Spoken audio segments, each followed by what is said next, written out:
truly the most international and timeless art form, and therefore it will always be. Each president can only remain at the helm for 1 year. A number of highly successful professional magicians cut their teeth in the Middlesbrough Circle. N.E. Daniels, better known now as Paul Daniels, is the Circle's most famous son. Like everyone else, he too had to promise not to divulge any magical secrets to the uninitiated, although bona fide members obviously share new techniques. In those days, unbelievably, I was young, and I just thought they were all fantastic, you see. Paul Daniels joined us about 3 or 4 years after we started. His potential was recognisable right from the start. In the beginning, of course, it was the place that frightened me the most when I went for the audition, and they kept me waiting a month to say, you know, to let me know I was good enough. A couple of years later, I was president, and then I won awards all over the north, so it was good.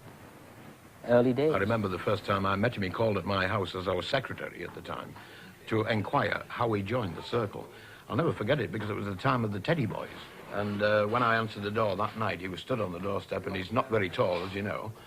And his attitude was exactly the same as it is today. He's not frightened in coming forward. And his hair was done in what they called a DA haircut in those days, which I won't go into for very sake. But my first impression was, oh my God, he's a Teddy Boy wants to join, you see. But in actual fact, he'd actually been to do a little show somewhere, and that's why he was dressed the way he was. I'm happy to say that he's still a member, of course, of our society. We're very proud of his achievements. Well, then you had the magicians. It was top of the bill stuff. I mean, men like Dante, Calenagh, Cecil Lyle, these were the big names of show business. They were gentlemen. But show business changed, you know. And what happened was show business had all these funny noises in the background. And you don't hear that nowadays, do you, on the telly?